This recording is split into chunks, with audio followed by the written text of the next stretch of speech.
Oh, yeah, that was good. Surprise, guys! Welcome to Fantasy Football Island, and tonight we have the Donuts and Beer podcast, friends of the show on YouTube. They're here to talk about some stuff in music, and I only have one question for you guys. Ed Sheeran is performing tomorrow night for the Dallas Cowboys Tampa Bay Buccaneers game, and I want to know your feelings on that.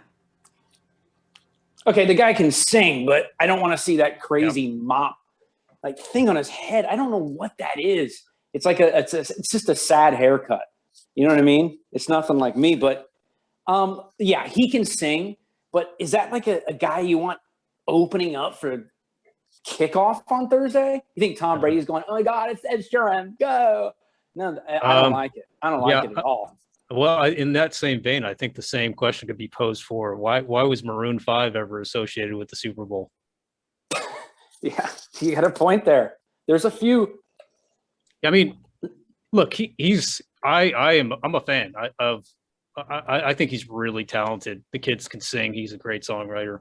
But this association of bringing in pop stars to events just because they are the zeitgeist of the moment and bring them in for a sports event, I just don't. It doesn't work for me. Yeah, I agree. I kind of want to elbow him. I'm just saying. Yeah, he's talented. He's got a hell of a voice, but I still want to kind of give him one of those. He just gets on my nerves. You guys from the Fantasy Island thing, man. What do you guys think about some of the past shows, like some of the past performers? I like Super Bowl show stuff. I like Janet Jackson's boobs, so I was into that. Oh, right. I forgot about that. Yep.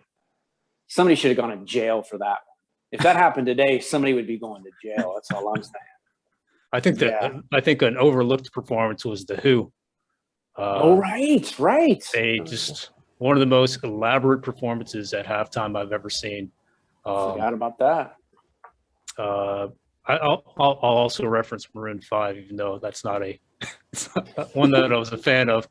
It's always surprising who they get in. Like I said before, I think it's all just a marketing ploy to get in viewers into the NFL, fan base. They always looking to expand their brand, and I think it's smart. But I also think that people who are fans of football aren't looking to look at the newest pop star as part of the halftime show or the beginning of the show. Yeah, that's my point. It's football. I just don't want to see I don't know. Some of these shows that they put together with the fireworks and all the people singing in the background and kids and cheerleaders and all that crap. It's goofy, man. It's football. Cheerleaders are fine. Well, okay. Yeah, I guess you're right. Yeah. As football fans, as sports fans, you guys feel that COVID has made an impact on the sports arena for the better or the worse, or do you feel like it's just kind of business as usual? Definitely affected it for the worse. People are missing games because of COVID, and there weren't any fans last year, which really I think made the game suffer quite a bit. So I'm ready to move on from COVID, and hopefully we get that herd immunity so that we don't have to worry about this anymore. Definitely getting exciting. Super old. It's exciting for things to get back to normal, even though what is normal these days. Then let's talk about who next year. Besides, like an Ed Sheeran, who do we think next year? We need to take bets on who is going to sing the national anthem next year. Dumb question, but I'm going to say Doja Cat. That's a good one, actually. I know what that is. It seems like it's usually planned out about 6 months to a year in advance for scheduling. Should be Iron Maiden. That's all I'm saying. Maiden needs to be there. Maybe even Motley Crue, but with a skinny Vince Neil. Anyway, all right. Well, I said my piece about this. I'm just looking forward to kickoff, man. So I appreciate you guys having us on, man. It's awesome. Much appreciated. Thank you, guys. Donuts and Beer. Check out the Donuts and Beer podcast on YouTube. Give them a like. Give them a subscribe. Please. Yeah, these guys are great. You guys will enjoy that podcast. We do a lot of we try and keep up with both stuff that's current as well as stuff that we've been exposed to since we were young lads, but we're always looking for people to make suggestions. So as well, we have TikTok and Instagram. If you follow us there, those are more about just being silly and dragging people from there to our YouTube. Yes. So, yeah, we appreciate the support, and thanks for having us on, and we're looking forward to another exciting football season. All right, and we're about to start. Go Ducks. We're about to start our fantasy football podcast, so stick around. Make sure you like, subscribe, and comment, and we'll see you in a minute. Awesome. Cut his ass. Mac Jones.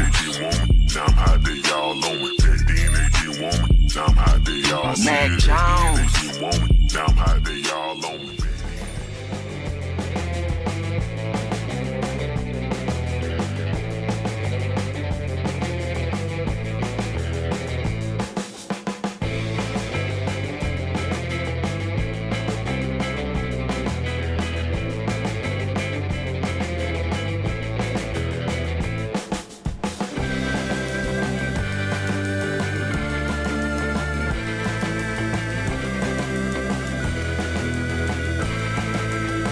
Welcome back to Fantasy Sports Island.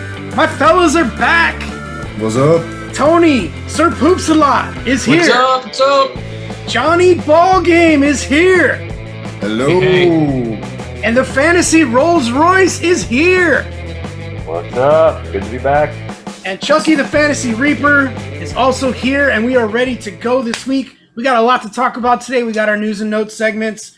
We got our NFC East breakdowns for today. We got our top 10 wide receiver rankings, and we're going to jump into week 1. So we got a lot to do, fellas. You guys ready to roll? Yeah, absolutely. Yep. Here we go. Let's do this. Do this. News and notes around the NFL. All right, news and notes. Our first segment, as always. Let's jump right into it and power through this crap. We didn't get to talk about it last week because we had the sleeper draft show. But not only did Mac Jones win the starting job in New England, they ousted Cam Newton. Peace, brother. Oh, He's sorry gone. to see him go. Tony, what does this do for the rest of the offense for the New England Patriots to you? Well, I think it improves them. I mean, the guys are look up to him as a leader. I think it brings in a little bit different flavor, obviously. Things weren't looking good behind Cam, and he's got the support of the coaching staff, and it just solidifies that team more. And I think they're going to be on fire now. I think they have the potential to go 12-5. I really believe that. I'm with you on that, Johnny. You called it, baby. You called it. I mean, I did call it. It wasn't like I was the only person calling that. I felt like I heard that rumor that they might release him if he doesn't win the job. So, but it made me happy. John, Jacoby Meyer. I want to talk about Jacoby Meyer. Does this? Did he go up on your draft board at all going into the drafts last week when you heard the news, or no?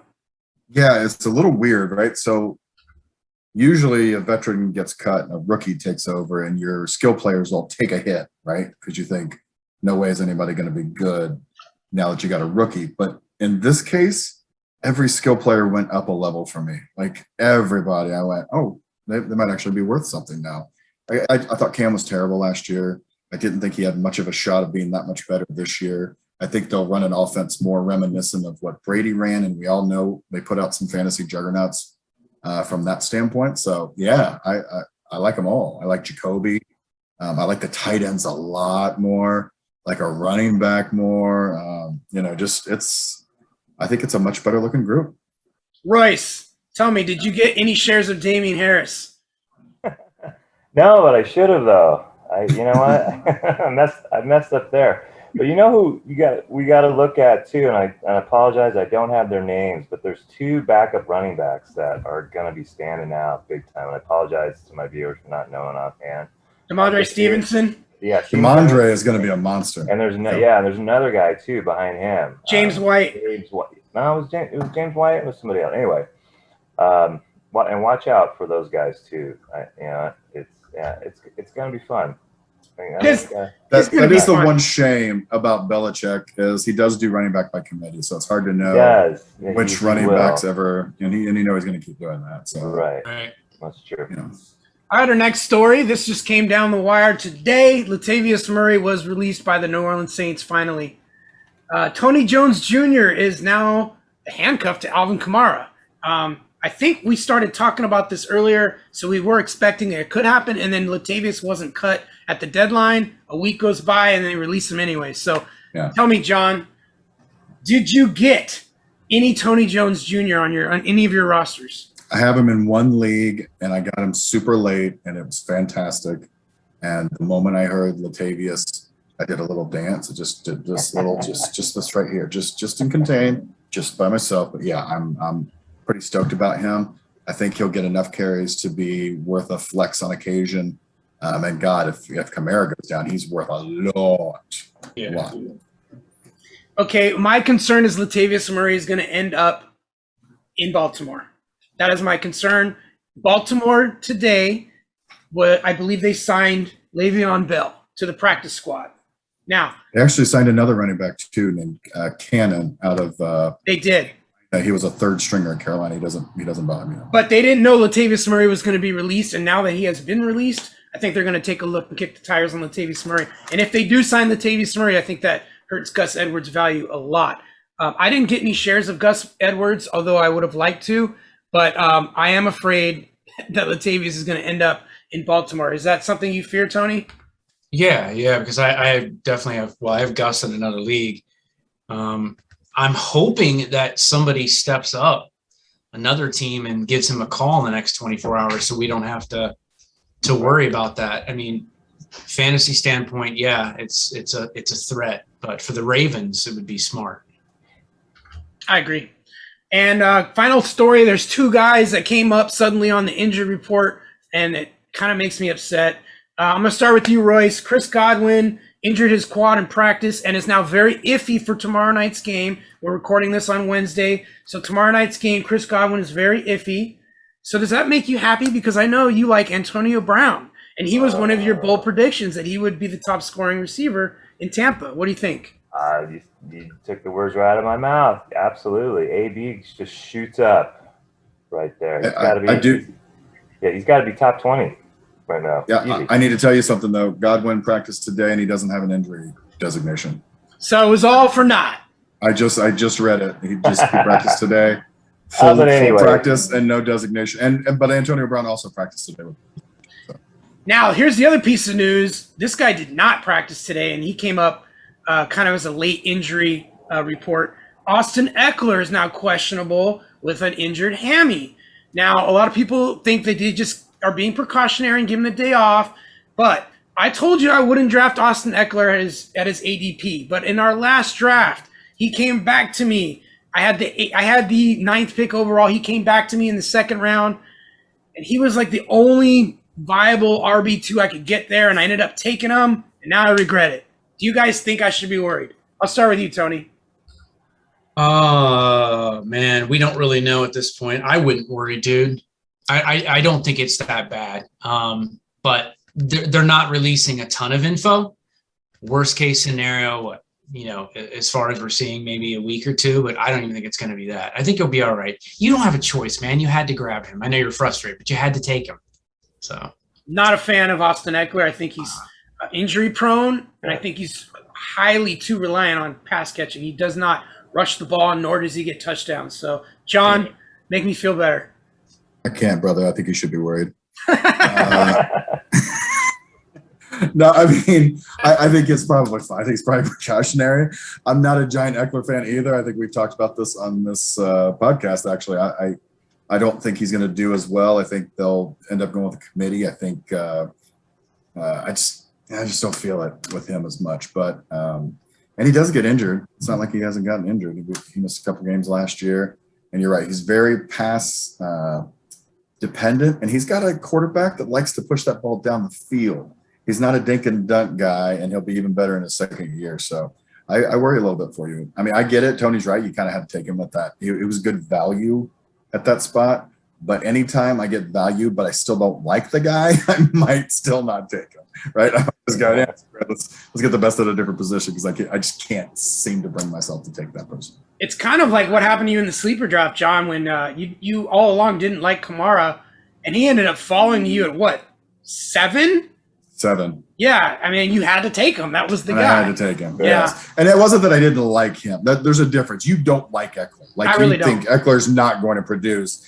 I have a real weird superstition about having a player 2 years in a row when that player did so well for me the year before. So I had to fight my own demons on that. But he was just at 7. You can't not take Kamara at 7 for God's sake. True.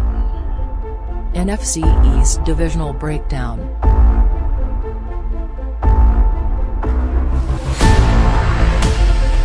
All right, guys, we're doing our NFC East divisional breakdowns. The Washington Redskins, Dallas Cowboys, New York Giants, and Philadelphia Eagles. And that is the order of finish by Vegas' standards. And we're going to start with the Washington football team. I so want to call them the Redskins, but I won't. I was tasked with Washington, so I'll give you my quick, brief breakdown of the Washington football team. The football team last year was equally bad, rushing the ball and passing the ball. They finished in the bottom 4th of the league in both categories. People don't know that because they assume Antonio Gibson was pretty good last year, but they really weren't that good in the rushing game. This year, they upgraded slightly at the quarterback position with Ryan Fitzpatrick. Fitzmagic is aggressive. He'll throw the ball down the field, so that should give them a boost in the passing game. He's capable of making a jaw-dropping downfield touchdown pass to win the game, or he's also capable of throwing a soul-crushing interception into double coverage. So it goes with Ryan Fitztragic. But the guy I'm most intrigued on this team is obviously Antonio Gibson. I love that name. So earlier in the preseason, they were talking about how they want to turn him into a Christian McCaffrey-like player and give him that kind of role, 3-down back. And that got everyone excited. But then I watched the next preseason game, and what did I see?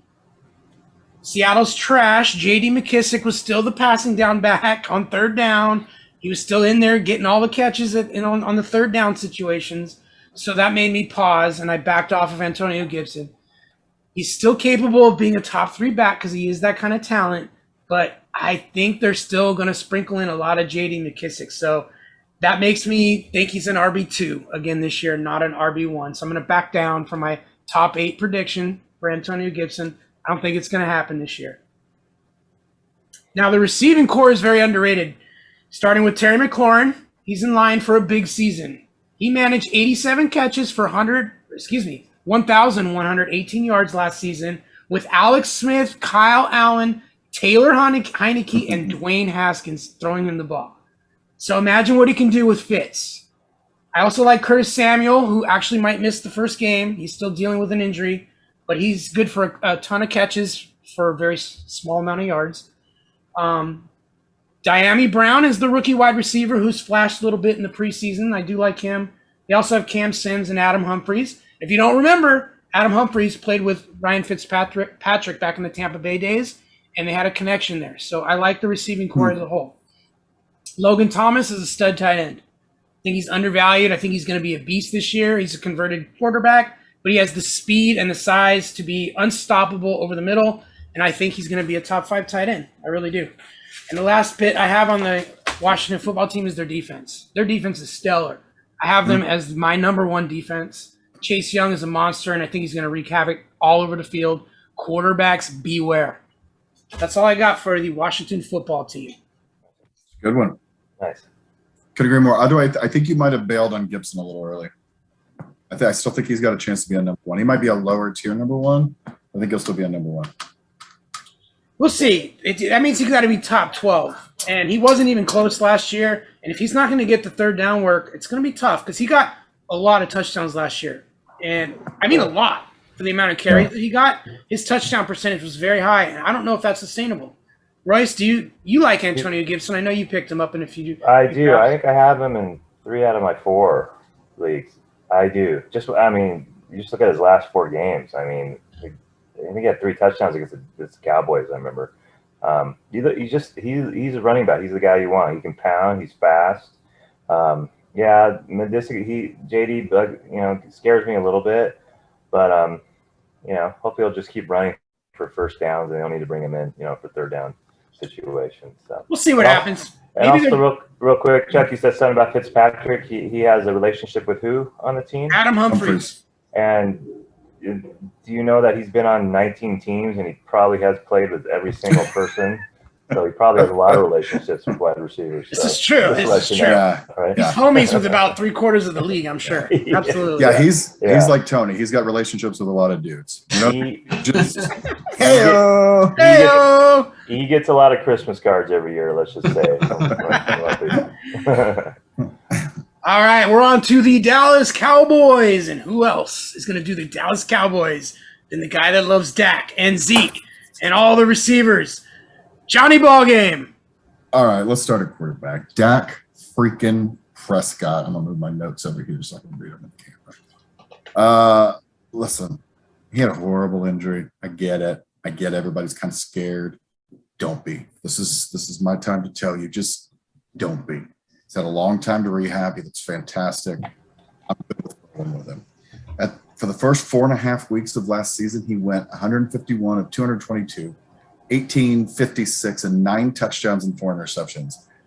He was almost had as much stats as Mitchell Trubisky for an entire season. Well, of course, he was replaced for most of the, but you know what I'm saying. Like his 4.5 games was some people's season. He had 3 rushing touchdowns, had 93 rushing yards. If you extrapolate that over 16 games, he could have put up a 483 completions for 5,939 yards, 29 touchdowns, 13 interceptions, 10 rushing touchdowns, and another almost 300 yards rushing. That's Johnny, we get it. You like Dak. Wow. That's insanity. That's good. In case you guys didn't know, that's good. Good. Yeah. Running back, Zeke. He's my dude. I mean, I'm an Ohio State guy. He's an Ohio State guy. I get it. You guys think there's a homer pick. It's not just about that. He's down to his playing weight as a freshman running back at OSU. By the way, he was really good as a freshman running back at OSU. 2 years ago, Zeke was a beast. His quarterback's back. His linemen are back. First game might be kind of rough because his one tackle that he runs really well behind is out because of COVID. Son of a bitch. But, it is what it is. Zach's my pick for NFC leading rusher, and that's all there is to it. And you might think this is bad. He's got an unbelievably great backup in Tony Pollard. And I actually think that helps with Zeke because I think that's going to keep him a little more fresh. And I think down the stretch, he's going to be a beast. I like Tony Pollard. I think he's a great handcuff. And I think it's good that he gets snaps because I think it will keep Zeke fresh. The wide receivers are redunculous. It's probably the best trio, in my opinion, of wide receivers. And yeah, I know you can make an argument for Tampa Bay. Clearly, they've got 3 really good receivers. I think this group is better. I'm going to start with CeeDee Lamb. I know most people would start with Amari Cooper. I'm not. Start with CeeDee Lamb. I'm saying it right now. He's the number 1 wide receiver on Dallas' team. He's a top 10 wide receiver by the end of the year. When Dak was playing last year in his first 5 games, he had 29 receptions for 433 and 2 tutties. If Dak would have played all season and he stayed on that pace, would have had 93 catches for 1,386 yards, 6 touchdowns. We'd be talking to him for about Rookie of the Year, right? And as it was, playing with Dalton and a couple of other backup quarterbacks, he still had 74 receptions for 935 yards and 5 touchdowns. So that's playing with crap, and he put up those kind of numbers. Imagine what he's going to do this year with a healthy Dak. Amari Cooper, this dude just simply went out and with the same backup quarterbacks and all that stuff, had 92 grabs for 1,114 yards and 5 touchdowns.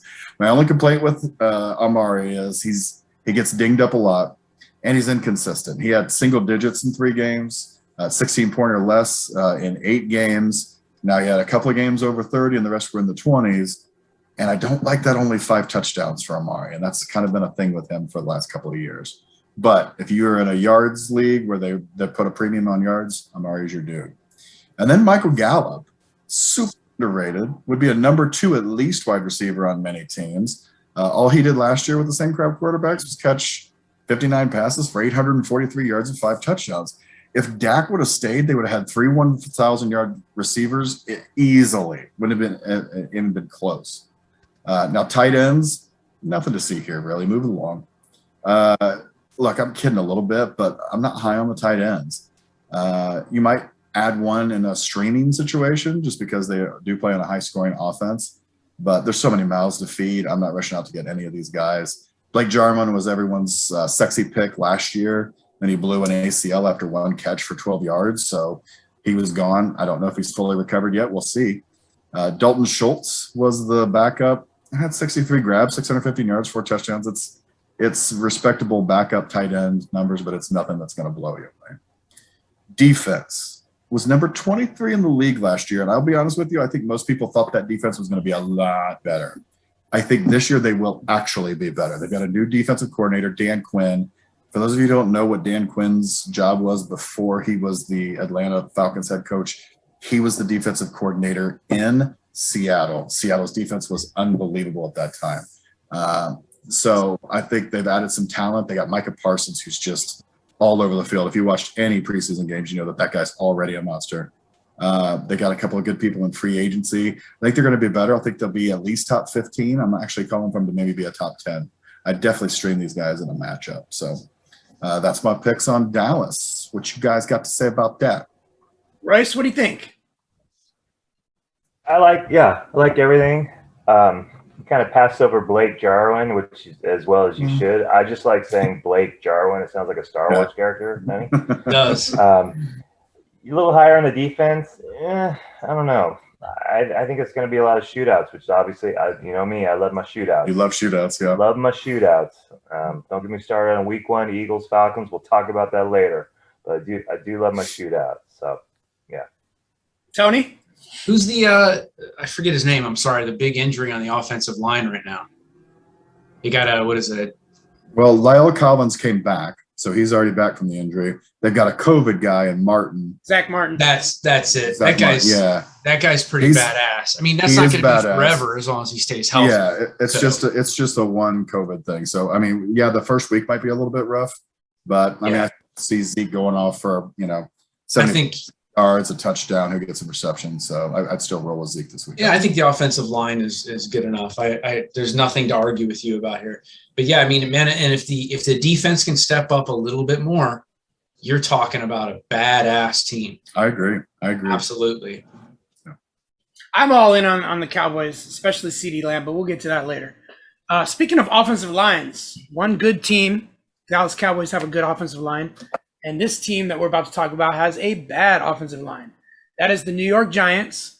And Mr. Poops a lot, you're going to tell us about the New York Giants. Since you started with the offensive line, I mean, they've made so many changes. Like every year, they're mixing up. Guys are moving around. They bring guys in.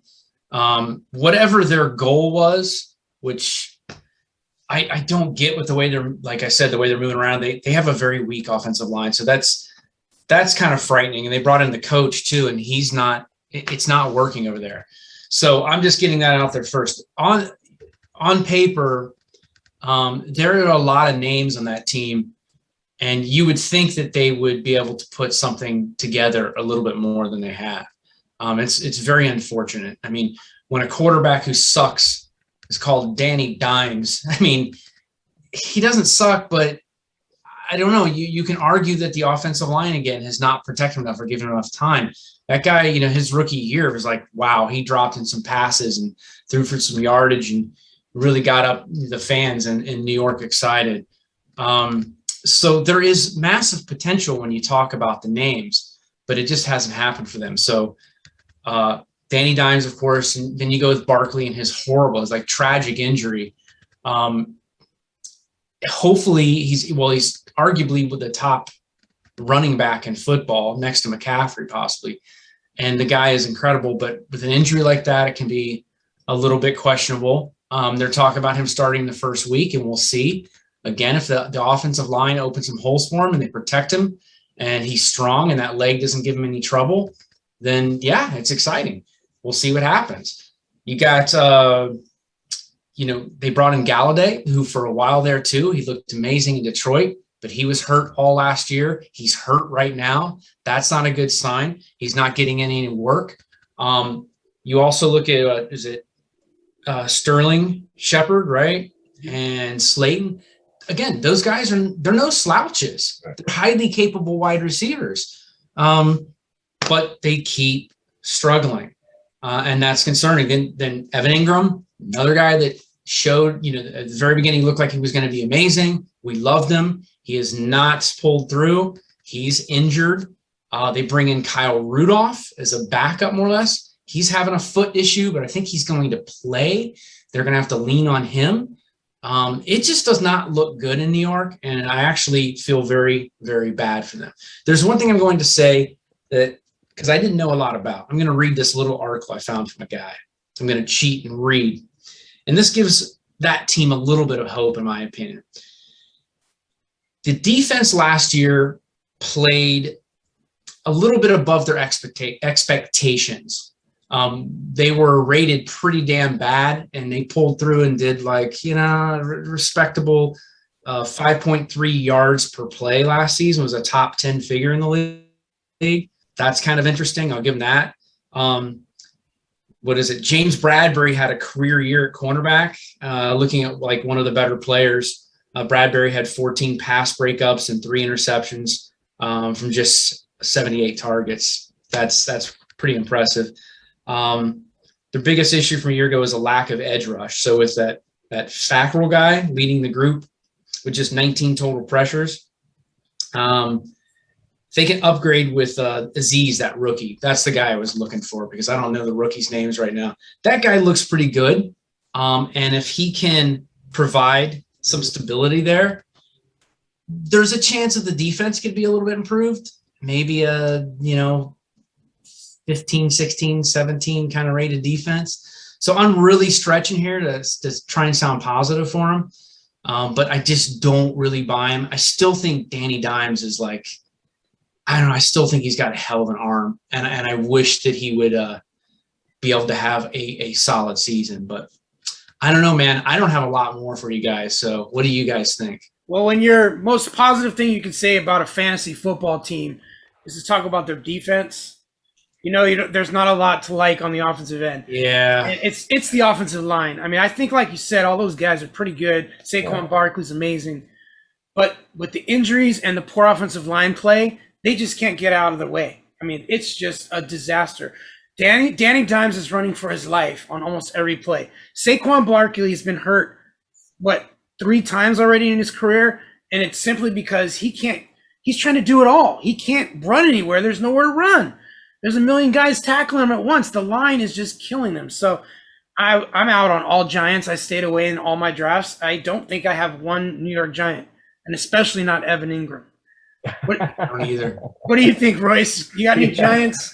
I do. I have Shepard, and again, this is a 14-team league, and I think I got him in the 14th round because I was digging for someone. So, but Yahoo, in my Yahoo league, they love him. They think he's going to be scoring some points this weekend. I mean, I don't. He's a plug-in guy if you don't have anybody else left. I stay away from all Giants too. Unfortunately, they do have some players.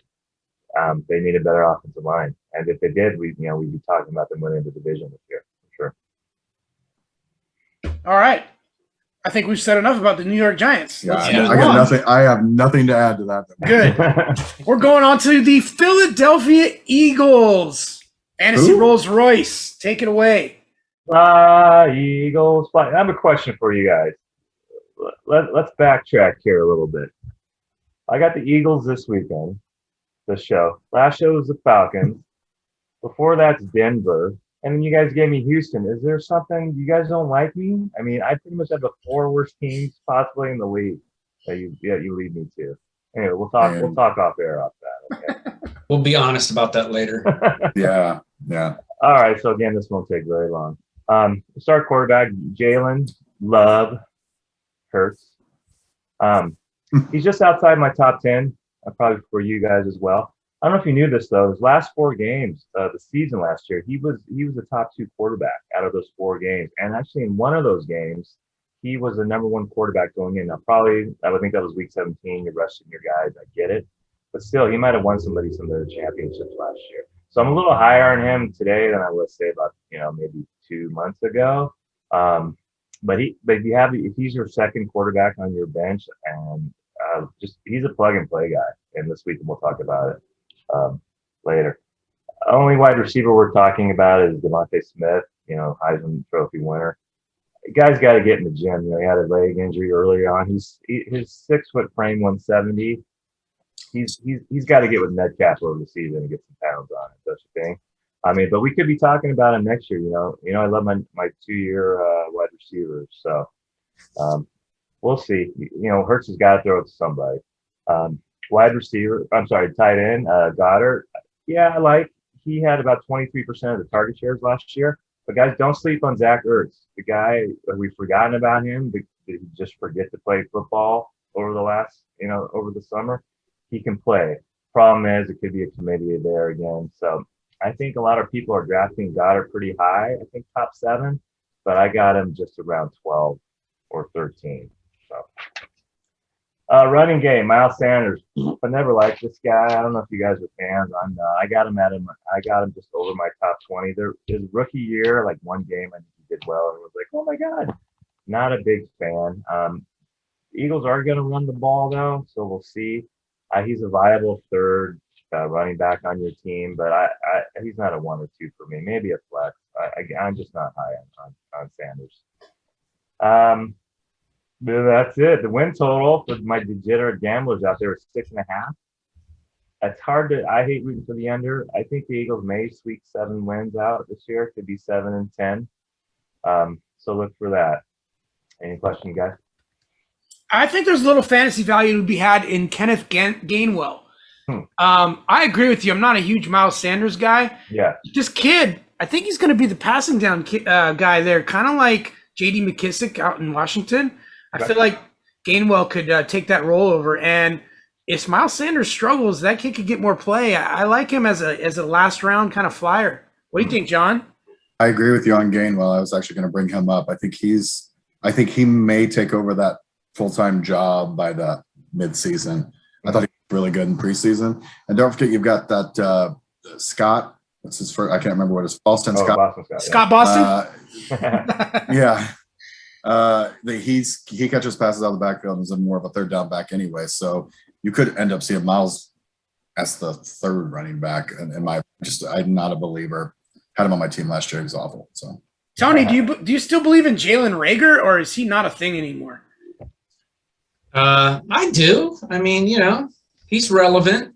He had a couple big games last year. I mean, do you believe in him? All right, I'm always being nice. Like, well, maybe have like 2 good games. He's good. He's a decent wideout. He's decent. I don't think he's going to do a ton, but he's decent. Guys, I'm just going to close it with this. I like Quez Watkins. Nobody's talking about this guy. All right. Quez Watkins he's going to be the little Deshaun Jackson of that team. He's going to come out and pop a 90-yard touchdown here and there. He's a good guy to play in DFS. Like if you need a real cheap play this week, I want you to get Watkins. And then thank you later. Did you say he's going to be Deshaun Watson, so he's going to be 53? Deshaun Jackson. Or whatever. He's the younger version. Whatever. He's the younger version. One of them. Yeah. Top 10 wide receiver rankings.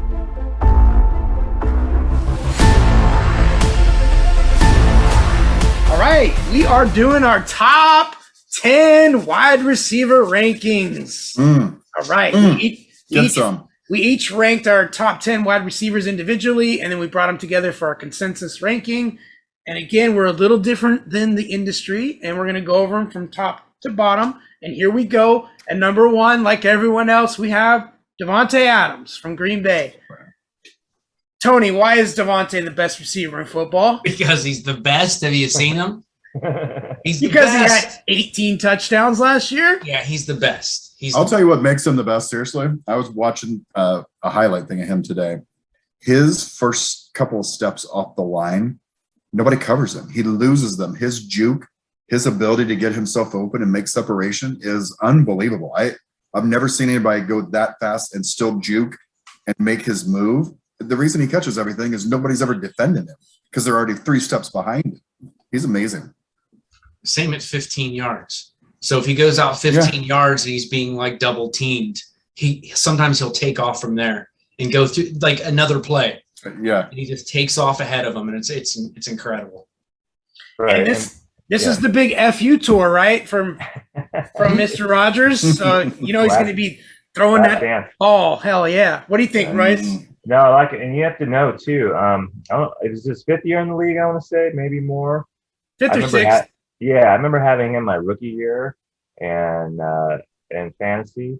And there's no digression. And he's gone up every year. I mean, there's no middle, there's no down. I mean, he's like this every single year.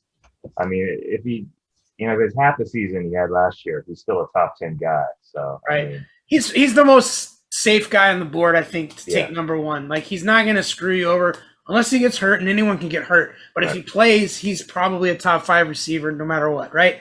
Don't forget Randall Cobb taking reception. Corn on the cob. Oh, boy. Number 2 is the Cheetah, Tyreek Hill, for obvious reasons. Best offense in the league. Fastest guy in the – he's chalk, right? Yeah. Tyreek Hill can catch 90 balls. He's going to catch 10 to 15 touchdowns. They're going to be long touchdowns. If your league rewards bonuses for long touchdowns like ours, he's great. Yeah. Do we need to say more about Tyreek Hill? No. So that now we get closer here when we get to our 3rd receiver. The 3rd, 4th, 5th, and 6th receivers on our list were that close. Number 3 was Stephon Diggs in Buffalo. And we were different on this guy. So a couple of us had Diggs higher up, in the 2, 3, 4 range. And one of us had Diggs near the bottom. Can you guys guess who? You. No. Tony. Tony. Remember, Tony made the prediction that the 2 Bills that everyone loves are going to finish lower bottom 10. Right. And that's the quarterback and the receiver Diggs. Yep. Yeah, so Diggs finished 3rd on our list, just barely. But there's a lot to like about Diggs. However, he is injured at the moment. So do we think that's going to be an issue?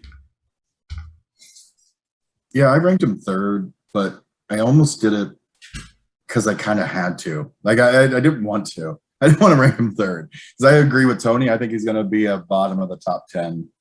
But just on pure abilities, hands, ability to get open, route running, he's easily the 3rd receiver.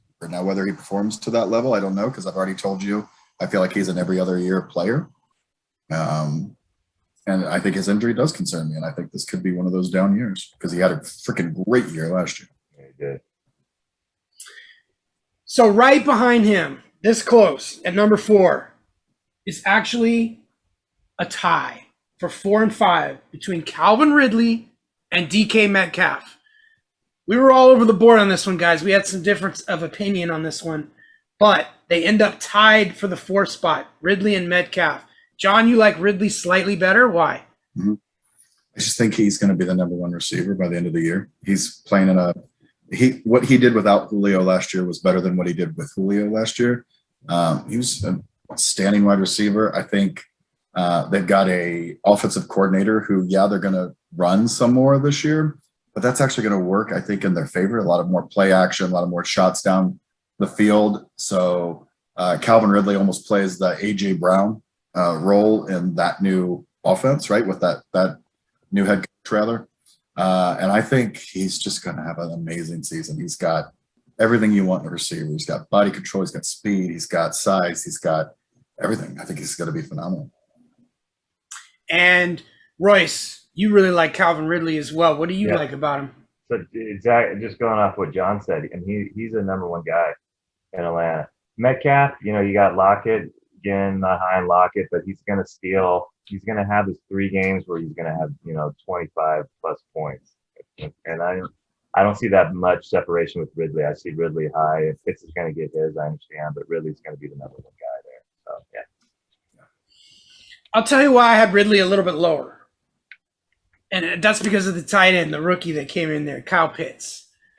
I think Pitts is going to demand the ball a little bit, take away from Ridley just a little bit. It's gonna be kind of like the Julio Jones situation. Julio was demanding the ball, so Ridley wasn't performing as well with him as versus without him. And I think as long as Kyle Pitts is in there demanding the ball with that big frame over the middle, a few less balls are going to go Ridley's way. I still think he's top 7, 8 for sure, but I'm a little lower on him. I like DK Metcalf a little better. What do you think, Tony?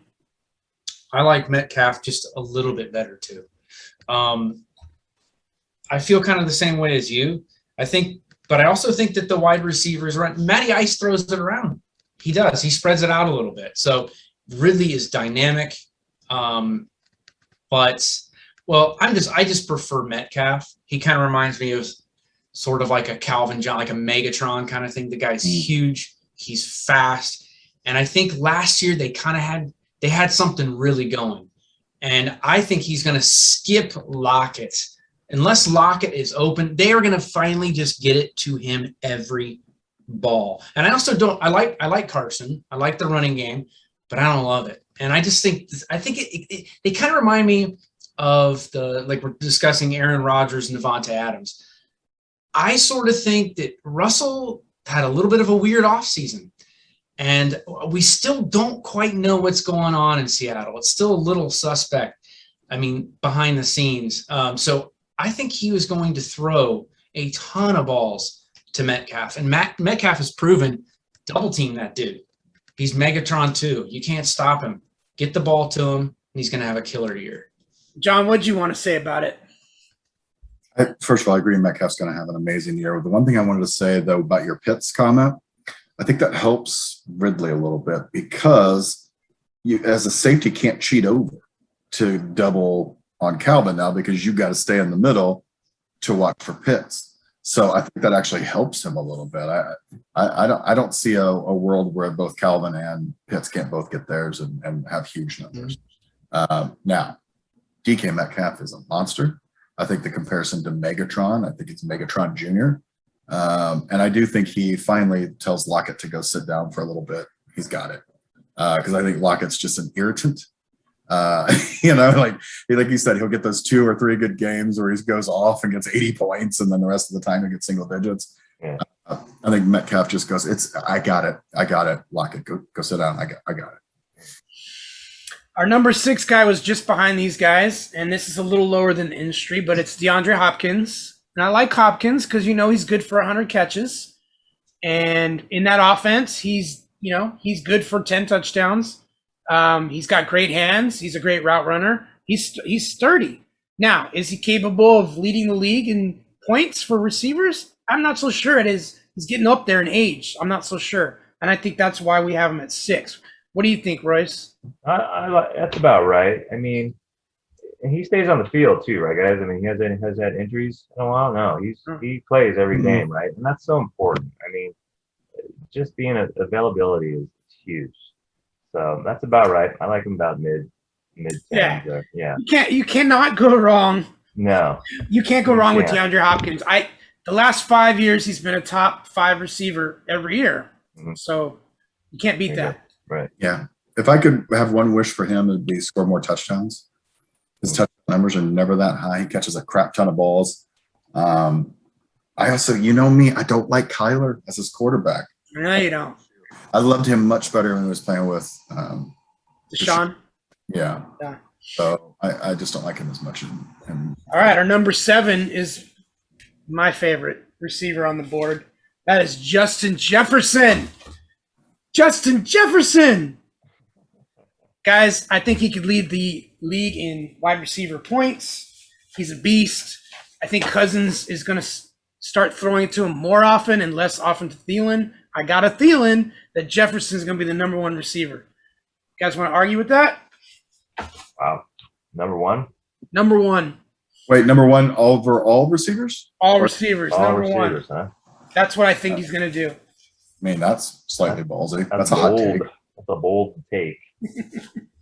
I mean, it's not crazy, but I like the guys in front. I like the guys in front of him a little more. Again, I just hope the year he had last year as a rookie is a year he should be having this year. So that kind of scares me a little bit. So hopefully he doesn't go down a little bit. Second year, Royce. I know, but his first year should have been this year. So the second year could be even better. Good. Yeah, I mean, think about that. Like, if he actually improves in the second year, like most receivers. Could be Devonte Adams territory like last year. Could be.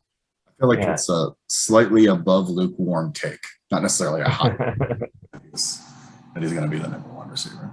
He's got he has the tools. Now, our number 8 is A.J. Brown. and that's about industry standard. He's right around there everywhere. John, you love A.J. Brown this year. You like him more than Metcalf. Yes, you had him at 5. Tell me why. Wow. He is underrated, and he's getting hype, but he's still underrated. I'm telling you, man, that guy, like, you know, when you see a receiver who's just got it, that guy's got it. Even when he was playing injured, he gets open, he catches everything that's thrown to him. You know, he's just, he plays on a run-first offense and still gets you 1,000 yards every season. Imagine what he's going to do now with Julio taking some of the pressure off of him. I like him. I've got him at number 5. I wouldn't be surprised if he was the AFC leading wide receiver this year. Ooh. Now, no concerns that Julio might actually demand the ball a little bit and take away from A.J. Brown. I mean, he might ask for the ball more. I don't know if he's going to demand it, but he might ask for it more. I just think Tannehill does a nice job of getting the ball to whoever's open. And by the way, A.J. Brown, always open. A.J. Brown is always open. Always open. You know who else is going to be always open this year? Our number 9 guy. I love C.D. Lamb. I think C.D. Lamb, he's my second favorite guy behind Justin Jefferson that I tried to get in every draft. I think he could be easily top 3. What do you guys think? I agree on that one. I just told you how I feel about him. Tony, tell me what you love about C.D. Lamb. Watch some of the highlight reels. He's another one of those one-handed dudes. Give him 2 fingers, he'll make the catch. Throw it up. Throw it into the corner of the end zone. He can do it all. He's incredible. He'll be top 3 for sure. He's also very twerky. Like he can like move and cut. Twist. Oh, his yards after catch are phenomenal. Yeah, his yak is ridiculous. He's got great hands. He's a smart, good route runner. What is not to like? And you know Dak is going to freaking pepper that guy.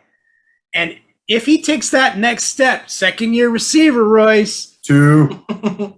What's the ceiling on this guy? What's the ceiling? 100 catches, 10 touchdowns? I mean, that's I don't know, but I know his floor is super high, right? I mean, that's one of those guys where you go, his worst games are still going to be 18, 20 points, 22 points.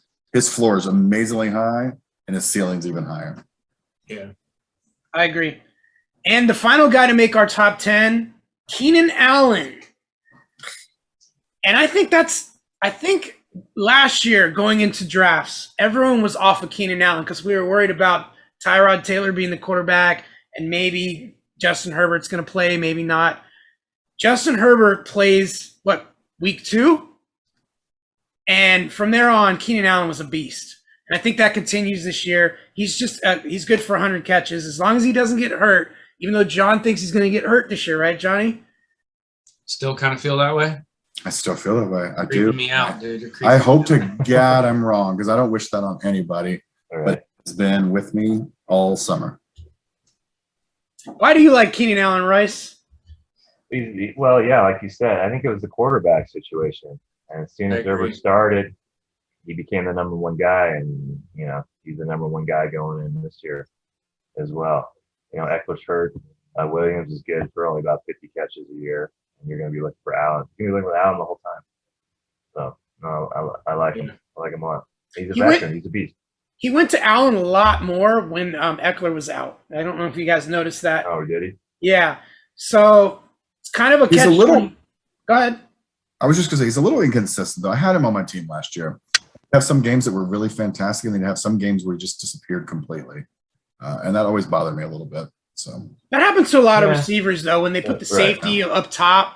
They take away the long ball, and they force teams to go elsewhere. They double team the best receiver. Sometimes that'll take a receiver out of the game. And I know what you're saying.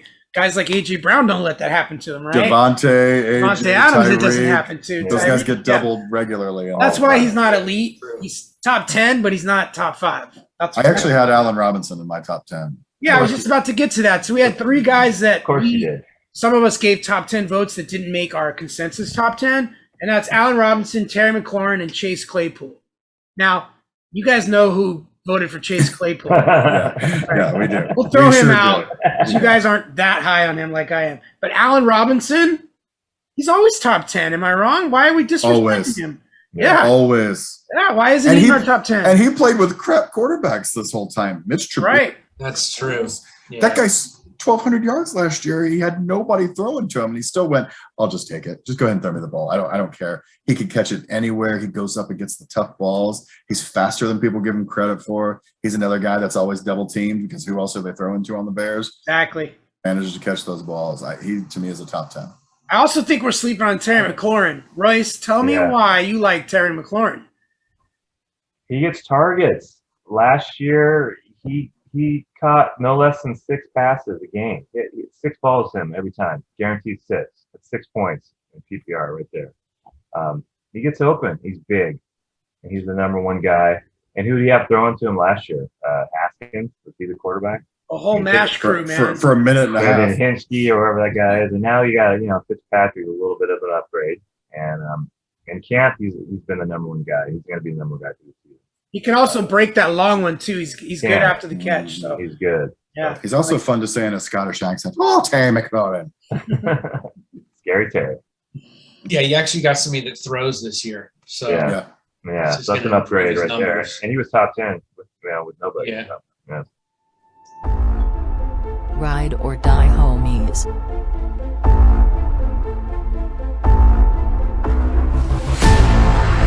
All right, new segment for you guys.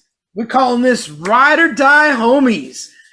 These are the guys that we had to have in all our drafts that we were targeting. And we're going to ride or die with them this year on all our rosters. So we'll start at quarterback. I'll start it off.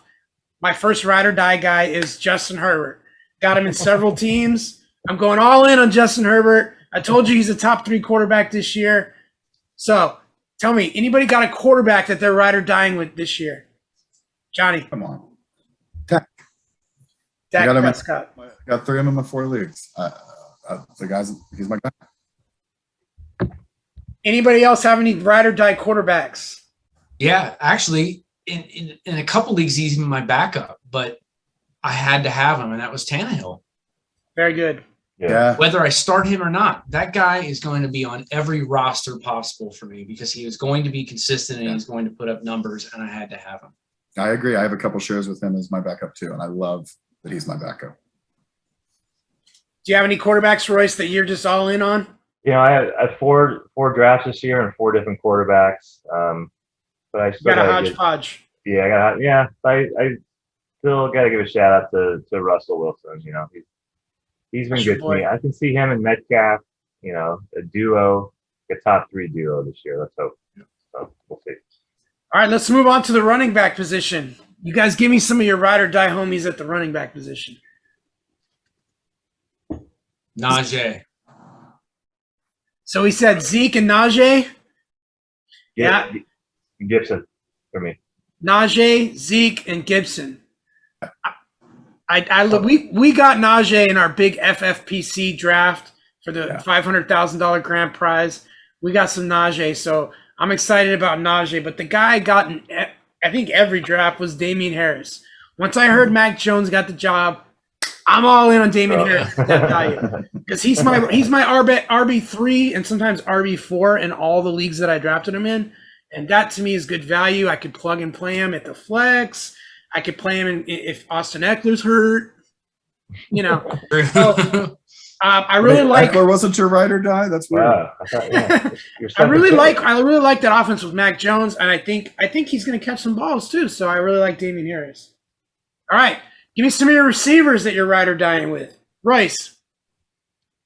Meek. I'm just kidding. Not Meek. Ayuk. Come on. He's in my every single league I have, except someone sniped him in Me too. League. Yeah. I like him this week. We'll talk about that later. He's the number 1 guy. He's so good. And literally, in one of my drafts, I had one in the last 2 years, but this year I said, you know what, I'm gonna build around this guy. This is my number 1 guy. Let's just see what happens. Because you could get him in the 5th or 6th round. Yeah. Oh yeah. And he could be a top 10 receiver. So that's absolutely. Great. So we'll John, see. So, who you got? I loved AJ, but I wasn't able to get him in any but 1 league. So that was really upsetting to me. But I love Calvin Ridley. Yeah, that's your boy. I do too. Yeah, he's just, there's something about that guy this year, man. I just know it. Tony, who's your ride or die receiver? Tyler Boyd. I didn't plan this, but I ended up getting him in many leagues, mainly because where I drafted. And as time goes on, I'm feeling a little more confident about it. And that's Godwin. And the reason I do mainly is because of the other two wide receivers. I like Godwin. I think he's the speedster. I know you got Brown. They're expecting Brown to get more catches.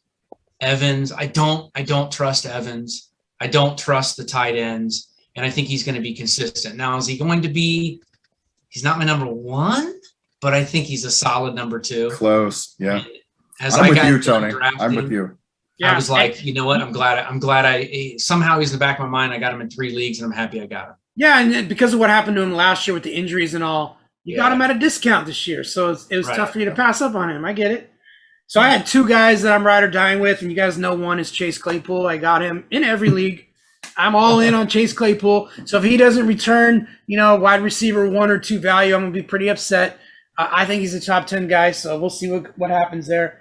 And CeeDee Lamb, I got him in almost every league. I got sniped in 1 or 2, but for the most part, I got me some CeeDee Lamb, so I'm really pumped about those 2 wide receivers. Those are my boys. All right, let's real quick do some tight ends. Anybody get a tight end in a lot of leagues this year? Logan. Logan, the superhero Thomas. Got him in every league but one. I love that guy. I got me some TJ Hawkinson. I'm real high on him. You got him too, Tony? Yeah, 3 leagues. I think he's a sneaky top 5, maybe top 3 tight end this year. Somebody's got to catch a pass. Yeah, right. exactly. That's exactly right. Yeah. I liked him, and I got Gesicki in a couple leagues too. Yeah, he's a good one. All right, and then what's left but the defenses? Anybody have any defenses that they're ride or dying with? I got a lot of Washington Redskins this year. Got a lot of defense. Me too. They're playing in a shit division. They get to play the Giants twice a year, and they get to play Philadelphia twice a year. That's 4 games. You're guaranteed good points and a bunch of sacks or interceptions, one of the 2. So, yeah, I like Washington. I'm rolling with the Miami defense this year. They're opportunistic. They're young. They're hungry. And I kind of like the division they're playing in. I like Cam Newton. Cam Newton's gone, so Mac Jones is a rookie. We'll see. Yeah. Buffalo's tough, but we'll see. And then they got the Jets twice. I mean, that should be a lot of fun. So I'm all in on Miami. What about you, Tony? I have to admit, guys, I do have Miami in 2 leagues, but the rest of them vary. I don't have a ride and die on defense this year. There's a couple that, of course, we're going to say Tampa Bay is even stronger than last year. You got your Ravens, you got your Steelers. I have kind of jumped off I shouldn't say the bandwagon on defenses, but I just don't have faith in them. Every defense can be lit up. So I do not ride and die on defenses, especially last year and this year. That's true, and you can stream defenses if you need to, Yeah. like Royce does, and I know that's what you're going to say, right? Stream them defenses. Stream those defenses, man. Jacksonville was available this week in all Against my Houston. leagues. They play Houston. Boom. So, True. yeah. Yep.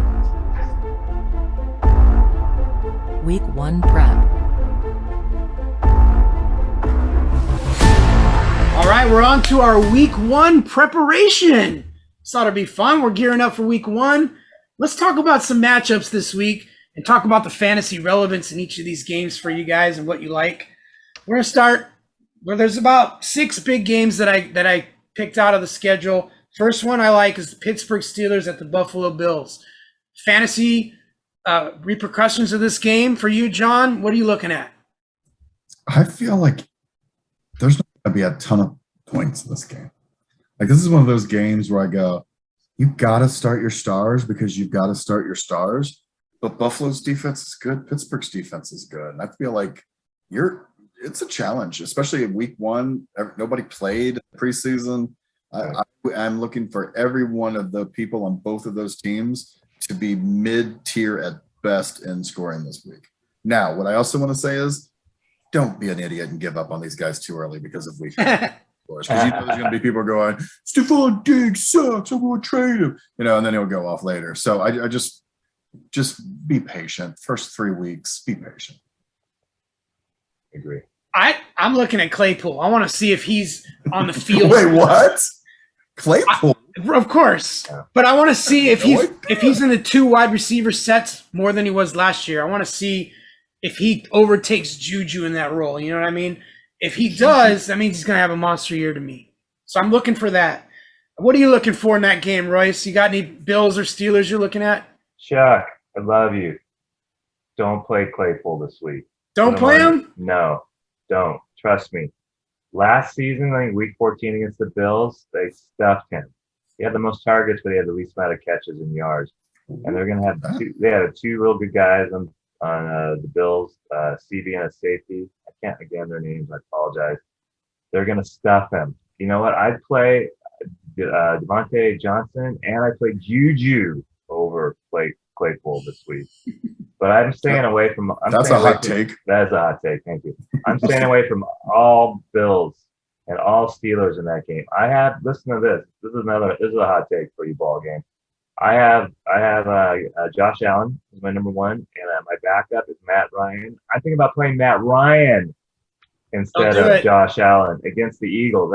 I'll talk about actually, that. That's actually not a bad. I'll talk about that later. That is going to be the highest scoring game of the week. The over under is 48. Take the over. 38-35. Don't bench. I'm on your. Yeah, I'm on on bench. it, I might do it. Don't bench Josh Allen. Don't do it. I know it sounds crazy, but I just like Matt Ryan. Home game. Matt Ryan. Oh, it's going to be back and forth. Matt Ryan will be fine, but do not sit Josh Allen. That's a bad idea. Tony, am I wrong? Pittsburgh's defense. Tony, I know you're not a huge fan. Too. I love the Steelers defense in that game. I do too. Top to bottom, it's a fantastic defense. That's a 10-7 game sitting there. No, it's not. I'm telling you, it is. I think the running game. I think the running game is going to win it. Najee. I think you guys all have a point. I think the first half, both teams are going to come out like, oh shit, we can throw it. It's not going to work. They're going to come out the second half and realize we're going to have to ground and pound, dude. We don't have a choice. And Najee is going to come out on top, and they're going to win 17-13 because they're not going to be able to run against the Steeler defense. Not those running backs. No. That's more of a gut actually. I feel like they're going to have to finish that game running, and Najee is going to come out on top. He's not going to have a massive game, but he's going to be able to come through at the end, and they're going to win on the ground. Here's why you play Josh Allen, Royce. Because Buffalo can't run the ball against Pittsburgh, and they're going to throw 50 times. That's why. So is Matt Ryan. I guess a way easier defense to throw against. Exactly. To Calvin Ridley. Speaking of easy defenses, this next matchup is going to be high scoring, I think. Arizona at Tennessee. What's not to love in this game? You got Kyler Murray, DeAndre Hopkins, Chase Edmonds. On the other side of the ball, you got your 2 wide receivers, Julio and A.J. Brown. You got the beast at running back. You got Ryan Tannehill. This is going to be a show, right, guys? Yeah. 35-17 Tennessee. Yes. Yes. I completely agree.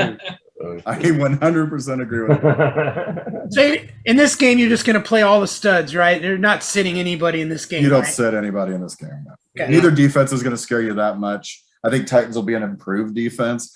You know me. I'm not high on the Cardinals. I'm not high on any Cardinal this year. There's not one Cardinal I go, oh, I wish I had that guy on my team. I am so glad I don't have any shares of Cardinals. Not even A.J. Green? Nope. Really not A.J. Green. All right, next matchup that I liked is the Seattle Seahawks at the Indianapolis Colts. If you remember last year, towards the end of the season, they played in a pivotal matchup, and I believe the Colts sniped them. I'm anxious to see what Russell Wilson's going to do. Are they going to let him cook? Is it going to be DK Metcalf? Is he going to beast? I'm really curious also on the running back situation for the Colts. Is Jonathan Taylor going to be the man, or are they going to do the RBBC? What do you think, John? I think the Seahawks are going to win this game handily, and here's why. If you looked at the last half of the year last year when they made the trade for Jamal Adams, they got Jamal Adams ingrained into the defense. Seattle's defense was the number 1 defense the second half of the year. I think that defense just picks up where they left off. I think they're going to be good. I don't believe in Carson Wentz. I don't believe in Jonathan Taylor. I think, without T.Y. Hilton, who wasn't going to be any great guns, but now it puts all the pressure on a couple of those young receivers that they've got there. I think the Seahawks kill them. And I think Carson has a really nice, Carson for the Seahawks. I think he's got a really nice running game this year, or this weekend. Everyone agree with that? More or less. Yeah. I have Gerald Everett, as you know. He's in my top 10. Gerald Everett, top 10 tight end. You get a ride or die tight end. Ball game loves as I talk about Gerald. I do. Everett, don't I? I do love it. Oh, don't play him this weekend, by the way. Colts defense just smother tight ends. So I do. It's good, That's good a good for call. Metcalf. It's good for Lockett.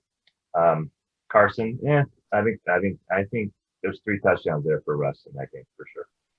All right, here's an interesting game to me. The Los Angeles Chargers are going to the East Coast to play the Washington football team. Now, I'm conflicted because I have, Herbert, but I think that Washington defense is ridiculous. I'm a little worried about this matchup. Usually when West Coast teams travel to the East Coast, it kind of screws up their whole timing with the jet lag and all that crap, and they usually don't play well. Do I sit Herbert? What do you think? Who's your backup? Yeah, who's your backup? Oh, that's a good question. I think it's Joe Burrow in that league. Against the Vikings defense, I might take Burrow. I'm going to wait and see on Burrow. I want to see how his injury Yeah. is with the L's that he tore there. I think I am going to start Herbert, but I'm not confident he's going to go off in that game. Tony, should I be or should I not be confident? I'm not confident. I don't think he's going to have an awful game, but I don't think he's going to put up large numbers. I don't see it happening. I hope he has a decent game because it'll give us hope when he plays weaker defenses. But I don't think he's really going to go off. But it's hard to bench him. You can't bench a hammer like that. He might be without his starting running back, who you love so much, Eckler. So I think Eckler's going to play. I'm hoping at least. But even with him, I think it is going to be a struggle to get it in the end zone against that defense. Yeah. The guy I'm excited to see, even though I have 0 shares of him, is Antonio Gibson. I know Royce has Antonio Gibson. Royce, the Chargers were a sneaky good defense against the run last year. Are you worried at all, or are you just playing Gibson and you think he's going to go off? Playing Gibson, and I think he's going to go off. Is he going to be the third down back? That's my question to everyone. No, because there's going to be no third downs. Only first downs. All they're doing. he's just going to running for 12, break off 10 running for 10, and 12 running yard for chunks 20, every time. running for 30, touchdown. Nice. Let's hope.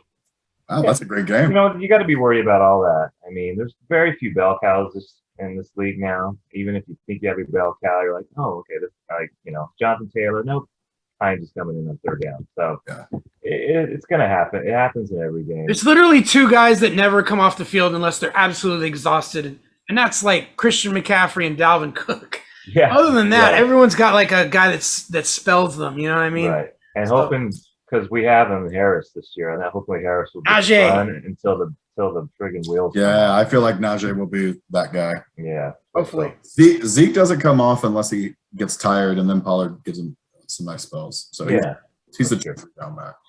All right. Most exciting game of the week, I think, is the Cleveland Browns at the Kansas City Chiefs, a rematch of last year's playoff game. I'm interested to see how Baker Mayfield handles that Chiefs defense, which is pretty good, sneaky good. And I'm interested to see if our quarterback, guys, Patrick Mahomes, is going to light the world on fire. What do we think is going to happen in this game? I'll start with you, Tony. Oh, man. I want to see I'm more interested in what the Browns are going to do. Of course, obviously, Patty's our boy. So, I mean, a bad game for him, he's still going to throw 3 touchdowns, But I'm really curious to see if the Browns step up and if their running game can actually do some damage against that line. Because I'm excited for Baker Mayfield. I'm not down on him. I'm hoping Odell does something, but I kind of think they're going to be a little bit better than last year. But I'm just curious to see how they're going to do the running thing, because the Chubb and Kareem Hunt thing, I'm always kind of like, I don't know. You guys remember me saying I think Chubb's going to be done by week 10 again. I think they're going to just feed him the ball and he's going to get worn out. I don't think he's going to finish strong. So whatever. I'm just rambling. I'm just curious to see this game, and I want to see if they're going to end up running more than throwing. That's what for the Browns, anyways.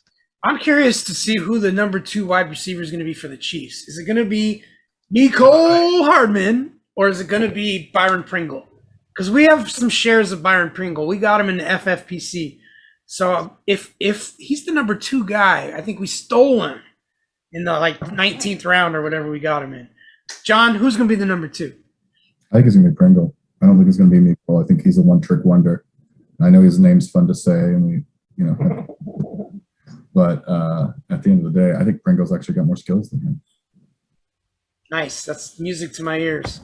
I'm actually excited for this game. I think you're right. This is a high-scoring game. Yeah. I play every Brown and every Chief that I have in this game. Yes. Do that. All right. I am interested, like Tony said, to see how Odell plays, too, with that injury. I want to see. And real quick, guys, this is the highest points in Vegas is giving. It's 54.5. So Vegas thinks there's going to be a lot of points. Yep. So play your players. And by the way, love Browns +6, by the way. It's going to be Chiefs 47. Chiefs 47, Browns 7. 54 points. All right. Yeah, take the over. Chicago Bears at LA Rams. This is the last game we're going to feature. I'm interested to see how long Andy Dalton lasts in this game.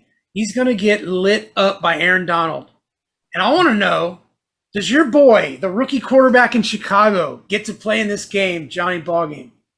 Yes, even if Dalton doesn't get injured, I think they'll have some packages for Fields. Nice. And it will do nothing but get everybody more excited and be clamoring for him. So, is this the game, the one and done game for Andy Dalton? Week 2, we're going to the kid. No, I think I went on record as saying week 3. I might have even said week 5 before, but I'm back. I'm down to week 3. I think week 3 is when we'll take over.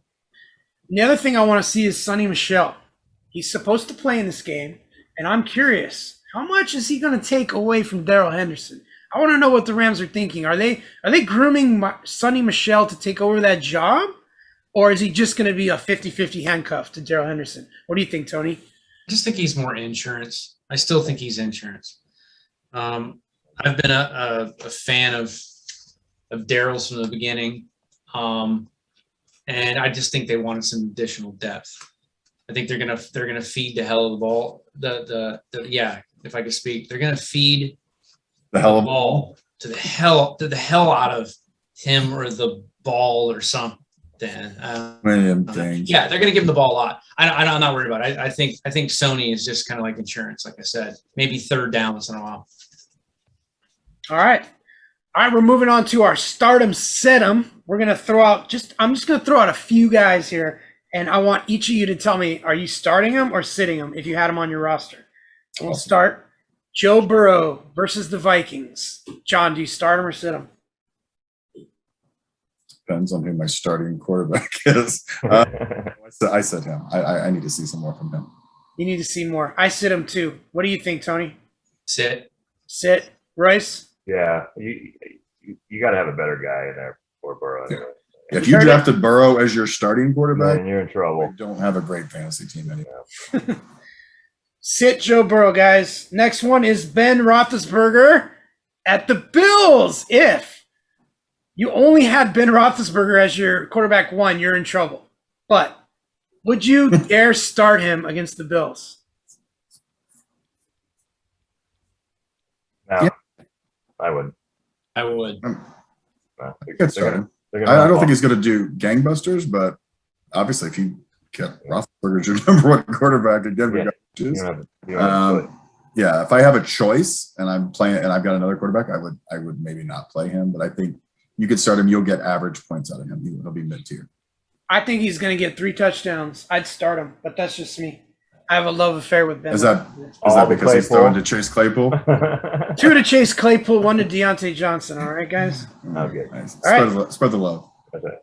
Damian Harris versus the Dolphins in New England. Do you start him?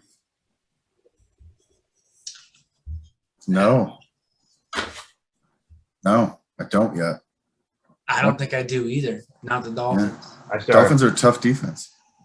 I start him home. He's the number one guy. Start him. Dolphins against the run were not fabulous last year. They were lower end of the pack. They are an aggressive defense and they're opportunistic, but I think you can run on them, and I think they're going to run on him a lot. I think they're going to pound Damien Harris. I think he's going to get a couple goal line carries. He's going to catch a few balls. At the flex position, I'm starting his ass, no doubt about it. Yeah, I don't hate him as a flex. I'll give you that. I don't hate him as a flex. I don't hate him. If I have other choices, I'm probably those other choices. All right. Here's another guy that I actually have both of these guys. I had Damien Harris and I have Deandre Swift.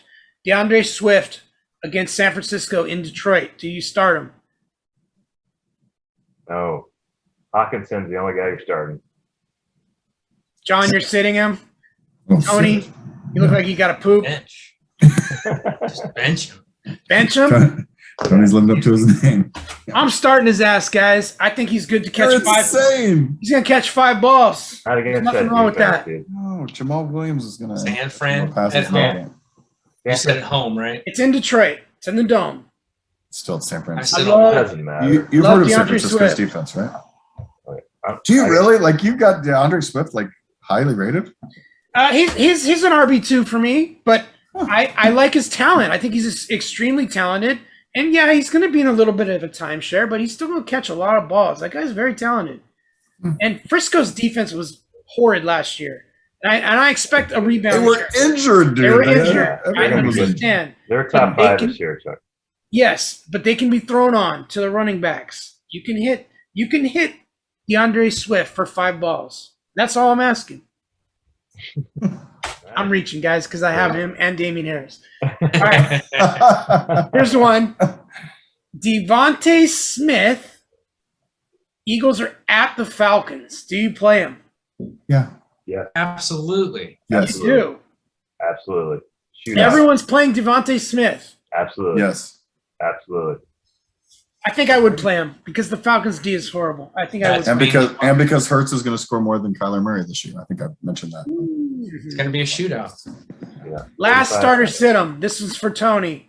Odell Beckham, first game back at the Chiefs. Do you start him? Absolutely. Hell yeah. John, do you start him? Hell yeah. I don't know. Yeah, because I said I'd start all my Browns. So I gotta back that up. I'd go ahead and roll with him and try, because it's going to be a shootout, because That's why. he's going to score their points. So I'd give him a shot. I wouldn't feel good about it, but I'd start him. Royce? No. Ever. I'm not Ever. starting Odell Beckham. I want to see No. what he's got. That Chiefs defense is not a joke. They're good. And their corners are good, and they're going to be physical with them. And he tore his ACL last year. I want to see what he's got. He hasn't even been practicing that much. I'm not starting his ass. That's true. He has been practicing a lot. I'm I just think spitting we're him. going to throw the Listen. hell out of it. In real world, I'm not starting him, right? If I had to, because my team dictated it, I would say it's a team that you could throw on, because they're going to have to throw, because the Chiefs are going to score a lot. But if I have him and I've got 2 other receivers that are even an inkling better, I'm going to play those over Odell Beckham. Yeah, he's an RB3 for me, so that's true. But if I didn't have a choice, I shouldn't even say a choice. Like, if that's who I drafted, and I don't know, man, I just wouldn't bench him. But there are plenty of other better options, so it's kind of a tough question. All right. And to finish off tonight's show, we're going our week 1 bold predictions. And these predictions are only for this week. We're going to start with Johnny Ballgame, who is the predicting machine. What is your bold prediction for week 1? I got a big bold one. You guys ready for this? You got a big boulder? No, thank you. Big But I've got a big bold prediction. Marquez Callaway outscores Devonte Adams in their week 1 matchup. I'll bet you on that one. Marquez Callaway. Yes, Callaway. Jameis Winston throwing the ball is going to outscore Devonte Adams. Outscores Devonte Adams week 1. And Green Bay is playing Week 1 New only. Orleans. Week 1 only. They're playing each Playing other. Each other. Yep. Interesting take. We'll see how that goes. All right, Royce. What is your bold prediction for week 1?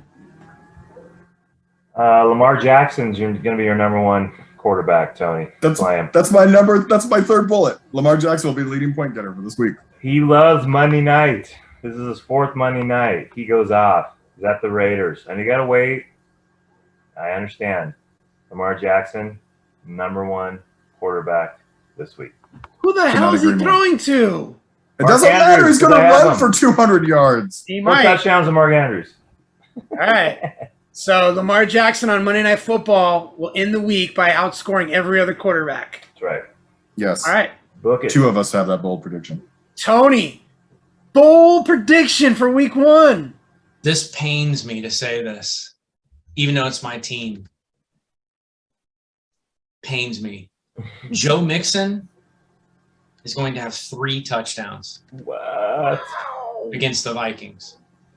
He's gonna. They're coming out like, well, it's Burrow. He's a little banged up, but he's gonna be throwing the ball. No, they're gonna throw to him. They're gonna pound him. Maybe I'll pound him. 3 touchdowns. Wow. I'm okay with that. I got me some Joe Mixon in a couple I'm of talking teams, out my so- ass, but we'll see. Hey, why would that pain you? That would make you happy. Yeah, because I'm just not. You're not a Joe He Mixon guy. doesn't believe his own bold prediction. Yeah, I just don't want to. It's I should be a better fan because I'm a Bengal fan, but I'm coming around to the Mixon thing. I'm coming around every few Should days. be. I'm like, oh wait. You should be. He looks good. So He's going to be good this year. I'm a total Mixon believer. All right. Well, I got a bold prediction for week Sure. 1. I think it's pretty ballsy, but maybe not that ballsy. James Robinson is going to be the top scoring running back this week in fantasy against the lowly Houston. Texans. Yes. It's a fantastically bold prediction. It's fantastic. I agree. That's a good one. Yeah. okay. All right, we got time for a couple more. If you guys want to throw out any more bold predictions, now's the I time. got one. Johnny, Jalen Hurts finishes as a top 3 quarterback. top 3. Yep. All right, week 1, top 3. I got you. Anybody else? I had Hawkinson as a top 3 tight end. TJ Hawkinson, top 3 tight end. Yeah. I like those. So look, you can go on the DFS sites, DraftKings, FanDuel, whatever you want. You heard a bunch of predictions here. Some of these guys are really cheap. You can put together a nice little DFS team. Mm-hmm. So I got one last prediction, and this one's crazy. I already did it as a bold prediction for the season. My boy Watkins in Philly, he's going to catch a long touchdown. That is my prediction. At least 70 yards. Just one, but a long touchdown. He's going to shock the world in the first week. I'm playing him in all my DFS lineups. Oh, you are. Wes Watkins. Okay. All right. We'll see it. All right, fellas. Appreciate you being on the show tonight. Another great show. Do it. We'll be back next week. Thank you to Johnny Ballgame. Thank you, Hey. Mr. Poops a lot. Thank you to the Fantasy Rolls Royce. Make sure you like, comment, subscribe.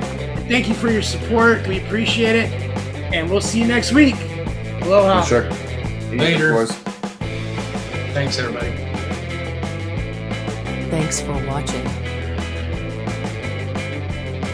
Tune in next week for another episode of Fantasy Sports Island. You can tell I'm pumped for it.